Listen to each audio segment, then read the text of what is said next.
Livro A Crise da Morte, de Ernesto Bozano. Segundo depoimento dos espíritos que se comunicam. Capítulo 9. Nono caso. Tiro do recente livro de mensagens transcendentais intitulado Heretic in Heaven. O médium narrador é o Sr. Ernesto H. Peckham, conhecido pelas suas pesquisas metapsíquicas, o mesmo que precedentemente escreveu o belo volumezinho intitulado Tomorrow of Death. Desta feita, o espírito que se comunicava fora, quando vivo, membro do mesmo círculo experimental, em casa do Sr. Peckham, declarara, no entanto, não desejar que lhe publicassem o nome, para não magoar inutilmente as pessoas de sua família que, seguindo a mais intransigente ortodoxia católica, não deixariam de protestar, se metessem o nome do parente morto em experiências tidas por diabólicas. Ele, pois, fez que, no tratado que deliberara ditar, o designassem pelo pseudônimo de Dadi. Aconselhou que intitulassem a obra Um Herético no Paraíso, a fim de demonstrar que, tendo sido, quando vivo, um dissidente em matéria de dogmas, se achava num meio espiritual correspondente ao que os ortodoxos jurariam ser o paraíso. O espírito abre o seu tratado com o preâmbulo seguinte, cujo feitio não devera ser jamais esquecido, quando se leem e discutem mensagens mediúnicas concernentes às modalidades da existência espiritual. Neste pequeno tratado, proponho-me a te referir alguma coisa da nossa existência espiritual, tão extraordinariamente animada, na qual emergi por intermédio da morte. Infelizmente, a tarefa que desejo executar apresenta dificuldades quase insuperáveis, por isso que a existência supranormal ultrapassa enormemente tudo o que se conhece e experimenta na existência terrena. Por exemplo, se bem me haja conservado, substancialmente, a mesma personagem, vi desenvolverem-se em mim faculdades e potencialidades que me abriram um novo campo, imenso, de atividades inimaginadas. Ora, é impossível explicar-te, por meio da terminologia terrestre, em que consistem essas atividades. Tentarei dar uma ideia dessa insuperável dificuldade, fazendo notar que a minha tarefa pode comparar-se à de um homem que fosse obrigado a descrever coisas vistas em termos de coisas ouvidas. A audição é uma impressão bem pobre, comparada com a visão. Como descrever as belezas de uma aurora nos Alpes suíços, com toda a radiosa glória de matizes doiro, recorrendo aos acordes de um instrumento musical? Como poderia eu descrever-te exatamente e de modo apropriado a glória da existência espiritual, empregando a linguagem grosseira e material dos terrícolas? Declarações análogas se encontram incessantemente repetidas, nas coleções de revelações transcendentais. Importa tê-las bem presentes ao espírito, quando se leem certas descrições de acontecimentos, de espetáculos, de ocupações no meio espiritual, as quais nos parecem muito análogas às do mundo dos vivos e apresentam, sem dúvida, o valor de representações simbólicas de uma realidade inacessível aos vivos. Passo a transcrição de alguns trechos de comunicações em que o espírito que se manifesta fala de sua entrada no mundo espiritual. A maior surpresa que espera um vivo, na crise da morte, consiste no fato de ele despertar e se reconhecer morto. Quando procuram fazer-nos compreender que estamos mortos, somos infalivelmente levados a responder: impossível. Por que deveria eu me considerar morto, uma vez que me sinto mais vivo do que antes? Efetivamente, não nos sentimos de modo algum mudados. Tudo que contribui para formar a existência da nossa individualidade permanece inalterado. Ao mesmo tempo, o meio imediato em que entramos nos parece aquele que nos é familiar. Na realidade, fomos nós que inconscientemente o objetivamos pelo pensamento. Assim sendo, não podemos acreditar no maravilhoso fenômeno de estarmos realmente mortos. Estas primeiras impressões podem ser definidas como a surpresa número 1. Naturalmente, eu, por minha vez, pensava que era assim, quando, pela morte, penetrei no mundo espiritual. Os acessos de soluços, a asma e os outros sintomas bronquiais, que me haviam atormentado no momento da morte, continuavam a afligir-me, quando abri os olhos para a vida espiritual. Como bem se pode ver, assim não era, em realidade. Tratava-se de uma reprodução efêmera dos sofrimentos que experimentara, reprodução oriunda das vivas lembranças que deles me ficaram. Acrescentarei que essas reproduções efêmeras dos males realmente sofridos são uma consequência inevitável, geral e mesmo providencial, do nascimento no meio espiritual. No que me concerne, esses sofrimentos não duraram muito, mas, enquanto me senti oprimido pelos sintomas em questão, impossível me era acreditar na minha morte, embora soubesse que tinha de morrer. Logo depois me sobreveio a surpresa número 2, a mais maravilhosa e mais reconfortante de todas. Foi quando ouvi ao meu lado uma doce voz de mulher, que eu conhecia bem, a me chamar pelo meu nome. Dick. Era minha mãe. Ela morrera havia muitos anos e acorria me dar as boas-vindas no meio espiritual, chamando-me pelo meu apelido familiar, recordação da minha infância. Sendo eu velho, avô desde muito tempo, via-me, no entanto, acolhido e festejado, em nova morada de minha mãe, que eu tanto amara outrora, mas que, coisa vergonhosa, quase esquecera depois, em consequência dos longos anos decorridos, após a sua morte. Em seguida, outra meiga voz de mulher, que não menos familiar e querida me era, chamou-me pelo nome de Ricardo. Era minha mulher, que me precedera de alguns anos na existência espiritual. Seguiu-se então prolongado período de profundo sono. Era o total esquecimento, durante o qual, ao que me disseram, as forças espirituais, graças a leis imutáveis, preparam lentamente o grandioso processo do renascimento espiritual.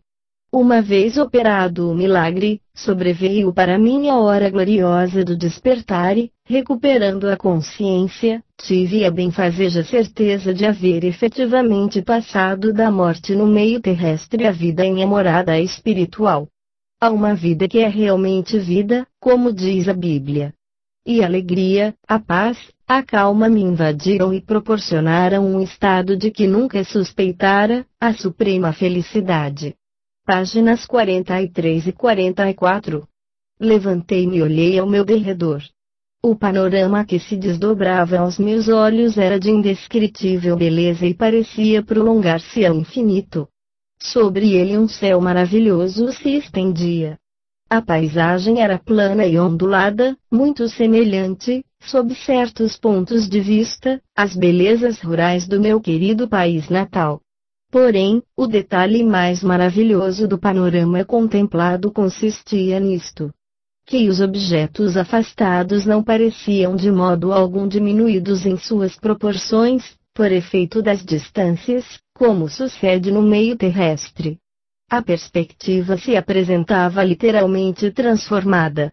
E não era tudo, pois que verifiquei então que percebida simultaneamente os objetos por todos os seus lados e não unicamente do lado exposto ao meu olhar, como sucede no mundo dos vivos. Esta faculdade de visão amplificada e aperfeiçoada produz efeitos maravilhosos. Quando se observa a superfície exterior de um objeto qualquer, vê-se-lhe o interior, o contorno e, através dele, o que lhe está além, donde resulta que a visão espiritual põe o observador em condições de penetrar integralmente o objeto observado. Página 48. Era maravilhoso o meio em que me achava, porém comecei a experimentar uma vaga necessidade de companhia. Desde que esse sentimento nasceu em mim, vi o meio, em meu derredor, se transformar. Pareceu estender-se, renovar-se, tornar-se mais belo do que nunca.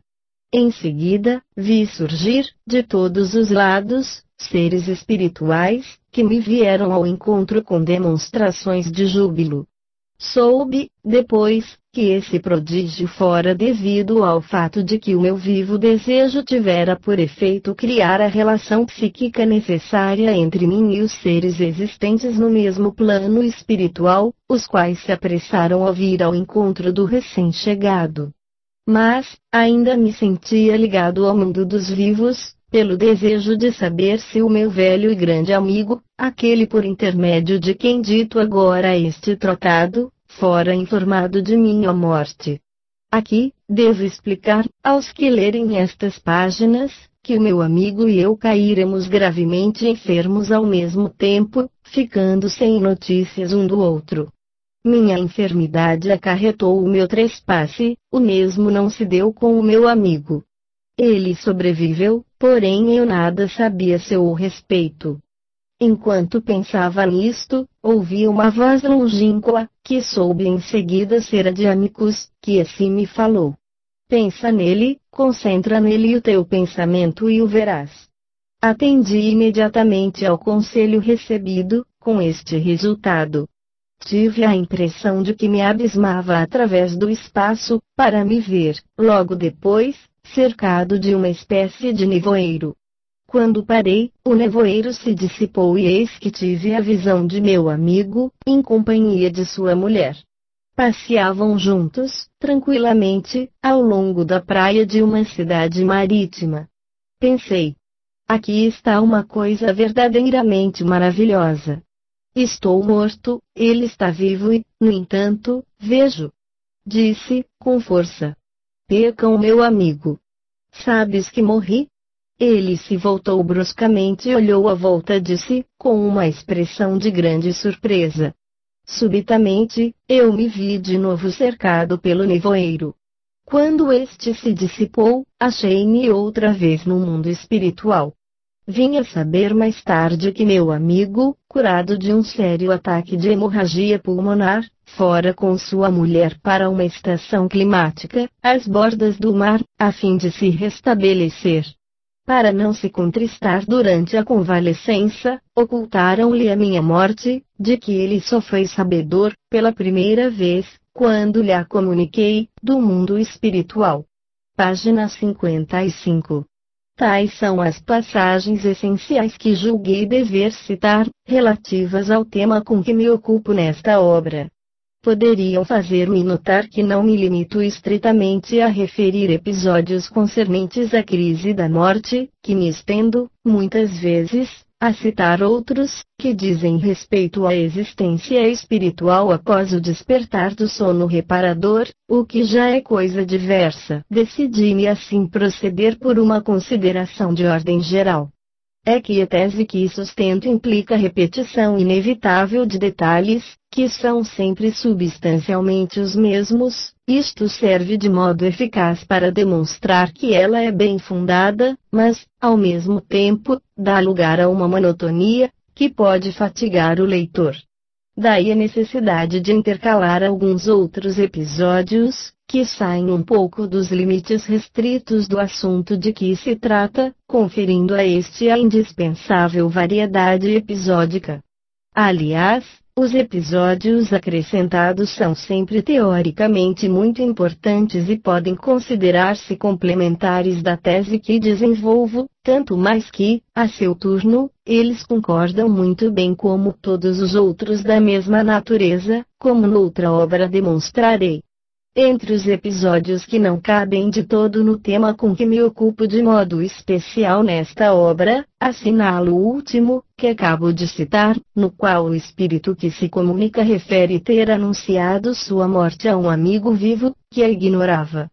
Como o incidente realmente se produziu nas condições de meio indicadas pelo espírito, forçoso se torna deduzir daí que se trata de um dos fenômenos comuns, ora visuais, ora auditivos, de manifestação de mortos, fenômenos que os metapsiquistas ortodoxos classificam, ao contrário, entre os casos de telepatia diferida. Se essa interpretação fosse exata, o fenômeno se teria produzido quando o agente estava ainda vivo e houvera sido percebido subconscientemente por um de seus amigos, que se achava distante. Este último, no entanto, não se apercebeu disso, senão no momento psicologicamente propício, em que a mensagem telepática era emergida da sua subconsciência, para passar à sua consciência normal. Tomou, assim, a dita mensagem, a aparência ilusória de uma manifestação telepática post-mortem.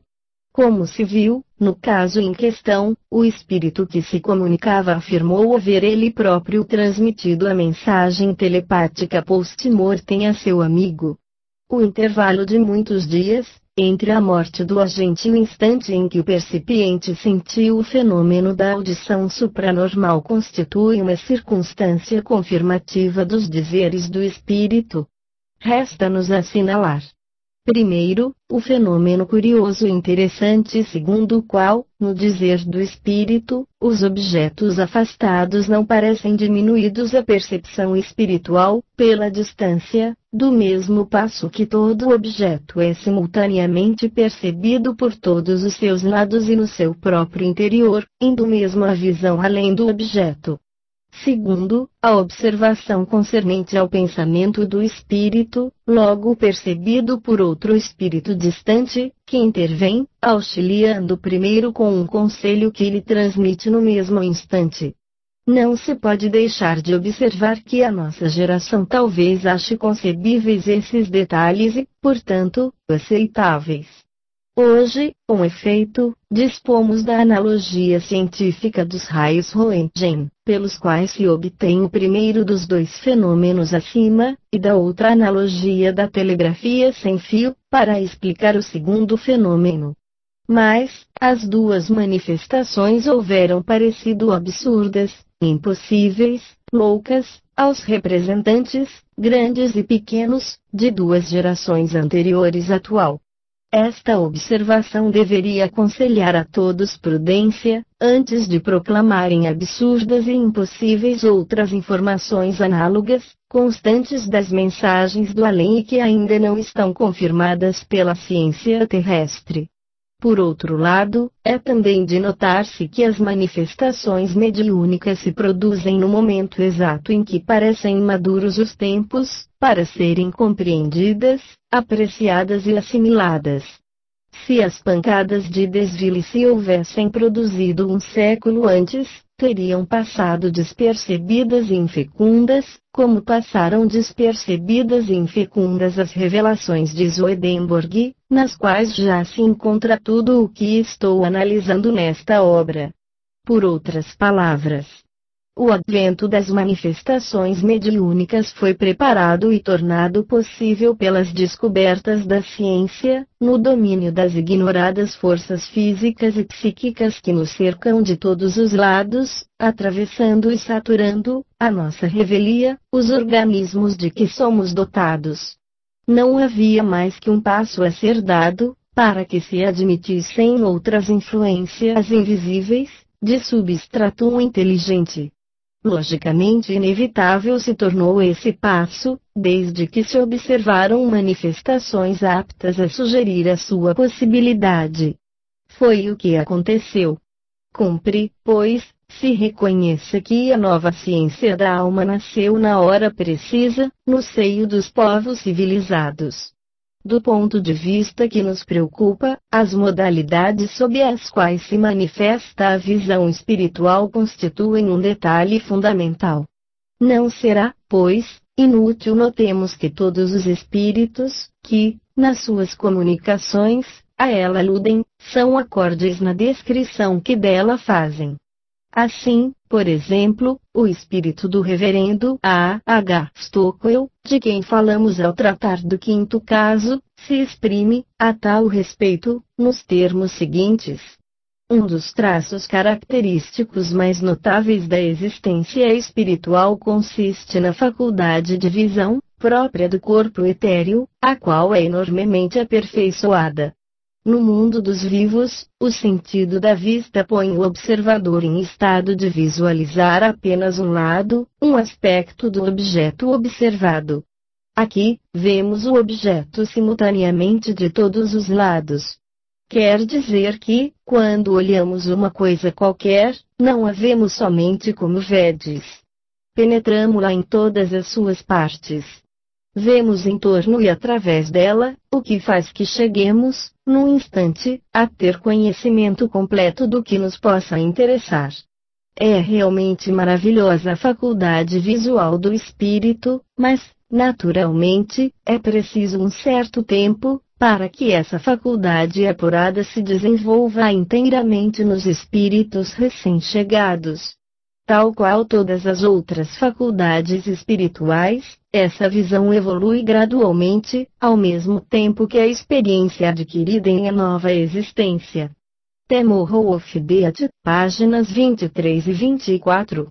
Esta última consideração, sobre ser necessário algum tempo para que os espíritos recém-chegados adquiram a faculdade da visão através dos objetos que observem, é teoricamente importante, pois que explica por que são em número reduzido os espíritos recém-chegados que aludem a essa visão.